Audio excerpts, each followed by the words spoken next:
O Além da Notícia desta quinta-feira está falando sobre o fenômeno da ciberreligião, as experiências de fé que as pessoas têm vivido de forma virtual. Está conosco o professor e pesquisador Jorge Miklos, autor do livro Ciberreligião, a construção de vínculos religiosos na cibercultura. Professor, o que a internet tem de tão especial que revolucionou a vida social das pessoas? É verdade, a internet ela apareceu formalmente, a gente estava até conversando, né? Só voltando um pouco, a televisão foi criada no Brasil em 1950. Ela demorou quase 40 anos para se consolidar, né? A internet surgiu no Brasil em 1995, oficialmente, e em 2000 ela já estava praticamente consolidada, né? Fenomenal. Fenômeno. E hoje praticamente ela assume uma característica de ubiquidade. Ou seja, ela está presente em quase todas as experiências do cotidiano humano, né? Na escola, em casa, no trabalho. É muito difícil você imaginar alguém que não esteja, de alguma maneira, se relacionando, né, na rede, né? Seja profissionalmente, seja academicamente ou até mesmo religiosamente, né? Eu acredito que isso se deva a muitos fatores, mas entre eles o fato de que a internet ela possibilita, né, ela tem um diferencial da televisão, do rádio, que é a interatividade, que ela permite que o sujeito, que antes tinha um papel meramente passivo na relação da comunicação, ele tenha também a possibilidade de participação. Só não sabemos ao certo se essa participação, qual é a qualidade dela, se ela é efetiva e quais são os perigos, ou mesmo se ela é ilusória. Mas, de qualquer forma, ela cria essa expectativa da interação e da interatividade, né? E isso faz com que ela tenha essa ubiquidade, né? Essa onipresença praticamente no mundo social, né? E no caso, a internet ela também assumiu hoje uma diretividade de transparência, né? De que antes as informações que eram opacas, né, que eram difíceis de serem transmitidas, né, ela permite um fluxo muito veloz de informação. A internet, na verdade, é um excelente canal difusor de informações, né? O que a gente pergunta é se ela é realmente um canal eficiente de vínculos humanos, de comunicação humana. Aí já é uma outra questão. Mas ela, como máquina, é um excelente emissor, né, e receptor de informação e muito veloz. No seu livro, o senhor usou aqui um termo chamado midiofagia. Midiofagia. E nesse termo o senhor inclui a internet ali como onipotente, onipresente e onisciente. Exatamente. Ninguém se ofenda, mas por que o senhor fez essa comparação? Na verdade, eu quis mostrar que a partir do momento que a comunicação tornou-se, né, passou a ter um apelo central na dinâmica, né, do social, do mundo social, ela começou a ser considerada, né, uma rede de comunicação que tem poderes quase que divinos, né, de usurpação dos direitos divinos, né, dos poderes divinos, diga-se de passagem. Então eu disse que, por exemplo, o Google é uma ferramenta que é onipresente, porque ele praticamente está, né, em todas as telas, né, ela está em todas as páginas iniciais, né, dos computadores, em todas as homepages, né, dos PCs modernos, né. Ela é onipotente, na medida em que ela demonstra, né, poder, né. E ela é, então, onisciente, onipotente e onipresente, à medida que qualquer pessoa que queira buscar informação, hoje ela vai buscar no Google, né. Então ela acaba tendo esses poderes que antes eram divinos, né. É claro que eu fiz isso eu considero, né, diga-se de passagem, uma metáfora, né. Eu quis apenas salientar com o uso dessas expressões, não que a internet seja Deus, obviamente, muito longe disso. O que eu quis salientar é esse poder que a comunicação, principalmente a comunicação em rede, exerce sobre as pessoas, né, e o fascínio que ela tem, né. Eu vou te contar uma coisa. Outro dia eu estava assistindo um programa em que estavam tentando descobrir quem era o maior brasileiro de todos os tempos, né? E o programa que eu estava assistindo era justamente uma disputa entre o Santos Dumont e o Tiradentes. Quando eu cheguei em casa, eu disse para minha esposa, Viviane, falei, Viviane, quem vai ganhar é o Santos Dumont. Ela falou, por quê? Eu falei, porque o Santos Dumont inventou uma máquina, né? E o Tiradentes lutou pela liberdade, né? O que é mais importante no mundo de hoje para as pessoas? A máquina, né? E, de fato, ele ganhou. Ela falou, você é um profeta. Eu falei, não, não sou profeta. É porque, na verdade, a nossa sociedade hoje está centrada na tecnologia, né? Há uma espécie de sacralização da tecnologia, né? A tecnologia ela é vista como algo que vai nos redimir, que é possível transpor as barreiras do tempo, os limites do espaço, né? Que nós não somos ninguém e nem nada sem a tecnologia. Ela é fetiche, ela acabou se transformando em signo de mobilidade social, de visibilidade, de tudo isso, né? E principalmente a tecnologia comunicacional.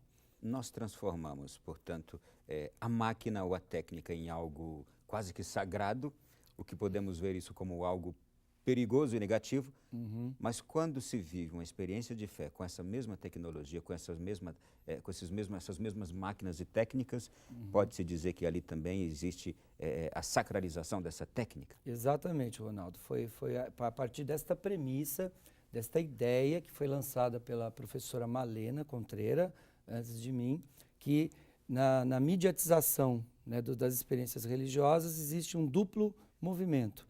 Ou seja, as experiências religiosas, elas se mediatizam, né? Em que sentido? Para tentar ser mais claro, para não ficar no acadêmico. Por exemplo, uma missa, quando ela é transmitida pela televisão, muda, transforma a relação do sacerdote. Ele tem que olhar para a câmera, ele tem que se posicionar, ele tem que falar de uma determinada maneira, ele tem que obedecer a um determinado tempo, ele é pautado. Aquela missa ela não é mais pautada apenas pelo ritual tradicional. Ela é pautada também pelas necessidades técnicas, né, de uma transmissão televisiva.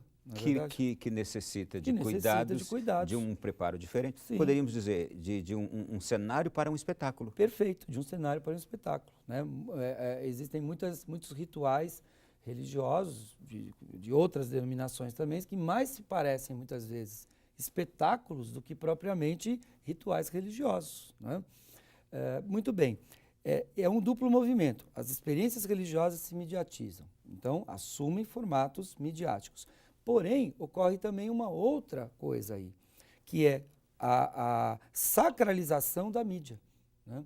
Então o sujeito, quando ele está diante da tela do computador, né, olhando para uma vela virtual, aquela tela, ela acaba tendo também um poder. Ela acaba sendo percebida como algo, como um espaço do sagrado, né? Como um tempo do sagrado, né? Já que as tecnologias de comunicação em rede, elas permitem justamente essa obliteração do tempo e do espaço, né?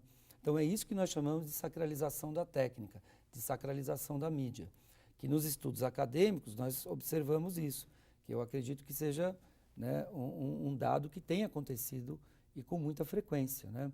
Eu contava para você que eu quando estava fazendo a pesquisa, eu me deparei com uma capa da revista The Economist, que não é uma revista religiosa, né, mas que é uma revista profana, e foi justamente na época quando o Steve Jobs ele lançou o tablet, né? E na capa ele apareceu, né, a caricatura dele, né, vestido como Moisés, né? E as tábuas da lei, só que no lugar das tábuas da lei, o tablet, né? Ali estava uma sacralização, né, de um aparato tecnológico, né? Então há uma mútua contaminação, no qual os procedimentos midiáticos, né, são sacralizados, né? As mídias acabam ocupando, né, a televisão acabou ocupando, em alguns casos, o espaço dos altares, né? E que os procedimentos, as experiências religiosas se mediatizam. Tá. O senhor escreveu sobre isso, o senhor pesquisou sobre isso. Agora eu vou pedir uma opinião pessoal. O quanto o senhor enxerga isso como benefício para a vivência da religiosidade hoje? Pergunta que me coloca assim numa situação difícil, mas nós temos que falar, né? Veja, eu acredito que toda experiência, todo fenômeno, ele é ambivalente, né? Tudo que tem luz também tem sombras, né? O que eu acho perigoso é achar que a internet é só benefício, só traga benefícios, só traga benefícios. Eu acho que ela traz muitos benefícios. Eu também uso a internet, né? Eu também uso a internet para me comunicar com os meus alunos, né? Com a minha família, com os meus amigos, né? Mas eu acho que o dever da ciência, da teoria crítica, é justamente mostrar aquilo que muitas vezes ninguém consegue ver, né? Então, é muito perigoso dizer que a internet só traz benefícios, né? Ela também pode trazer a ciberdependência, ela também pode trazer o cyberbullying, ela também pode trazer, né, o desemprego, ela também pode trazer uma espécie de novas patologias, né? Tem um aluno lá na Unip, orientando da professora Malena, o Anderson, que está falando do autismo. São esses jovens, né, que ficam agora juntos, mas, né, teclando nos seus celulares e não se comunicam mais como se comunicavam antes, né? Ficam assim, isolados, solidão.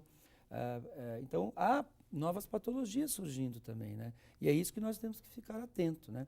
Em relação à religiosidade especificamente, né, eu não vejo problema nenhum em uma oração pelo rádio. A minha mãe, por exemplo, escuta a rádio e ela deixa a água ao lado do rádio. E ela acredita que aquela água é benta, né? Eu não vou dizer para minha mãe, que tem 82 anos e que deve estar nos assistindo, né, que aquela água não é benta, né? Ao contrário, né, é muito bom uma pessoa que está doente, que queria ir à missa, como foi o caso de Santa Clara, né? Não conseguiu assistir à missa, mas recebeu a missa ali na parede, né? Porém, é isso que eu acho que você mesmo falou. Nós não podemos perder o corpo, nós não podemos sacrificar o corpo, nós não podemos sacrificar aquilo que é a comunidade tradicional, aquilo que sempre nos deu segurança, que sempre nos deu o sentimento de pertencença, né?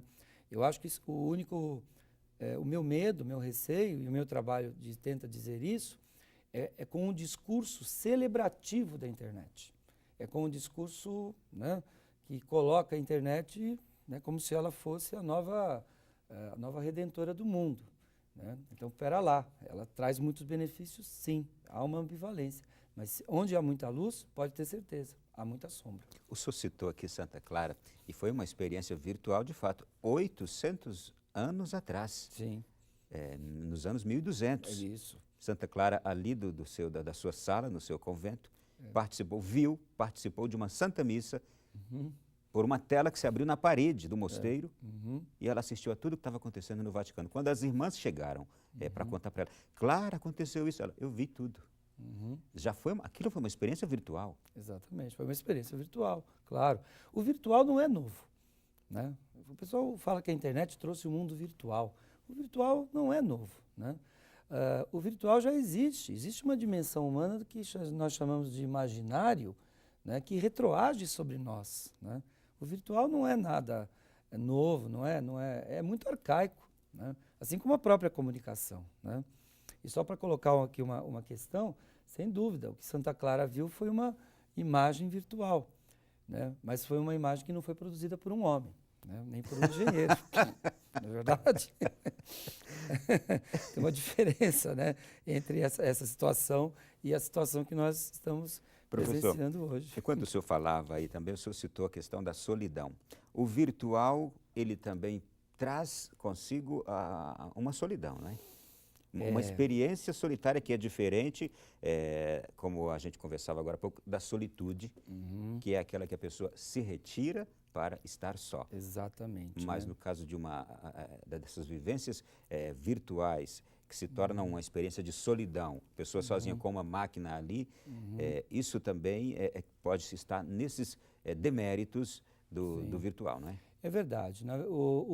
Há um sociólogo, né, já bem conhecido aqui no Brasil, a qual eu gosto muito e que me parece que faz um diagnóstico muito interessante acerca da nossa condição contemporânea, chamado Zygmunt Bauman, e ele publicou vários livros traduzidos para português, e um dos últimos livros dele chama 44 Cartas para o Mundo Líquido Moderno, no qual ele conta o seguinte caso de uma menina que chegou ao longo de um mês, né, postar quase 3.000 mensagens, né? Então, fazendo uma média, ela praticamente ficava o dia inteiro mandando mensagem para todo mundo. Ela queria estar online o tempo todo, né? E aí ele reflete acerca disso. De onde vem essa ânsia, esse desespero, né? Vem de uma profunda solidão. O mundo moderno desencantou o mundo, né? A modernidade ela fez o fenômeno que o Max Weber chamava de desencantamento do mundo. A comunidade tradicional, ela se rompeu, ela se desmoronou. Restou para nós o individualismo, a competição, né? E agora o curioso é isso, essa experiência solitária no virtual é em busca de uma comunidade. É a busca de uma comunidade, é a busca de pertencer a alguém. É. Né? É uma busca de querer fazer parte de algo, de participação, que não deixa de ser também a experiência religiosa, né? A participação mística, né? A participação societária, né? A comunidade, né? A religião, ela é um religare que coloca os homens mais próximos de Deus, mas coloca também os homens mais próximos de outros homens. Daqui a pouco, no próximo bloco, nós vamos continuar esse bate-papo aqui. Nós vamos falar daqueles que ou temem ou não querem se aproximar da religião, que vivem um liberalismo e uma ausência de valores e que, todavia, são capazes de passar horas a fio ou madrugadas a fio acompanhando programas religiosos. Como entender esse paradoxo? Daqui a pouco a gente volta.